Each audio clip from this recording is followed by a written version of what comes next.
ఇక నగరంలో అక్రమ హోర్డింగ్లు పెరిగిపోతున్నాయి. బంజారాహిల్స్, హైటెక్ సిటీలోని కొన్ని ప్రాంతాల్లో పుట్టగొడుగుల్లా ప్రధాన రహదారులపై హోర్డింగ్లు వెలుస్తున్నాయి. దీంతో జీహెచ్ఎంసీ ఆదాయానికి గండి పడుతోంది. మరోవైపు ప్రైవేట్ వ్యక్తులు కోట్లు సంపాదిస్తున్నారు. భారీ హోర్డింగ్స్ వల్ల ప్రమాదాలు జరిగి ప్రాణాలు కోల్పోయిన ఘటనలు కూడా ఎన్నో ఉన్నాయి. అయినప్పటికీ అక్రమ హోర్డింగ్లు మాత్రం తొలగించడం లేదనే వాదనలు వినిపిస్తున్నాయి. కొన్నేళ్లుగా అక్రమ దందా నడుస్తూనే ఉంది. ఇక ఈ అక్రమంగా వెలిసిన హోర్డింగ్స్ దందాపై హెచ్ఎంటీవీ ప్రత్యేక కథనం చూద్దాం. గత సర్కారు జీవో 68 ద్వారా 5 ఏళ్ల కిందట నూతన ప్రకటనల విధానాన్ని తీసుకొచ్చింది. దాని ప్రకారం హోర్డింగ్లు, నేమ్ ప్లేట్స్, బోర్డులు పెట్టిన చోటు నుంచి 15 అడుగుల ఎత్తులోపే ఉండాలి. అంతకన్నా ఎత్తుంటే వాటిని జీహెచ్ఎంసీ ఎన్ఫోర్స్మెంట్ విభాగం తొలగించేది.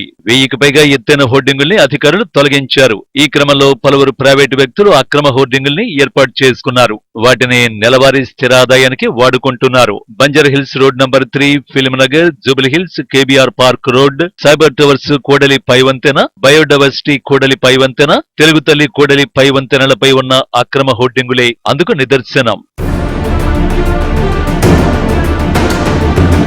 ఇంత జరుగుతున్నా హైడ్రా పట్టించుకోవడం లేదు. అక్రమ నిర్మాణాలను మాత్రమే కాదు, అక్రమ హోర్డింగుల్ని కూడా తొలగించాలనే వాదనలు కూడా వినిపిస్తున్నాయి. అనేక కూడళ్లలో అనుమతి లేని ట్రాఫిక్ అంబ్రెల్లా ప్రకటన బోర్డులు చలామణి అవుతున్నాయి.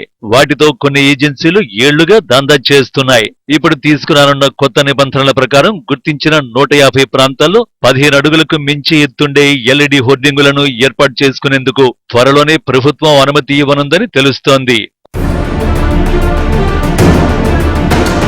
అయితే హోర్డింగులపై ప్రైవేటు వ్యక్తులు జరుపుతున్న అక్రమ దందాల వల్ల అటు జీహెచ్ఎంసీ ఆదాయానికి గండిపడటంతో పాటు ఇటు సామాన్యులు కూడా ప్రమాదాల బారిన పడుతున్నారు. ఇప్పటికైనా జీహెచ్ఎంసీ అధికారులు ఈ అక్రమ దందాలను ఆపే విధంగా చర్యలు తీసుకోవాలని నగరవాసులు కోరుతున్నారు. నగరంలోని ప్రధాన రహదారుల్లో ఎక్కడ చూసినా పెద్ద పెద్ద హోర్డింగ్సే దర్శనమిస్తుంటాయి. అయితే రోజుకొక కొత్త హోర్డింగ్ పుట్టగొడుగులా పుట్టకొస్తూనే ఉన్నాయి. వీటిలో చాలా వరకు కూడా ప్రైవేట్ వ్యక్తులు అక్రమంగా ఏర్పాటు చేసి కోట్లు సంపాదిస్తున్నారు. దీంతో జీహెచ్ఎంసీ ఆదాయానికి గండి పడుతుంది. మరోవైపు వీటి ద్వారా ప్రమాదాలు జరిగిన సంఘటనలు కూడా ఎన్నో ఉన్నాయి. వీటినన్నింటినీ దృష్టిలో పెట్టుకుని అక్రమంగా ఏర్పాటు చేసిన హోర్డింగ్స్ ని తొలగించాలనే వాదనలు వినిపిస్తున్నాయి. వీడియో జర్నలిస్ట్ రాజుతో ప్రియాంక, హెచ్ఎంటీవీ, హైదరాబాద్.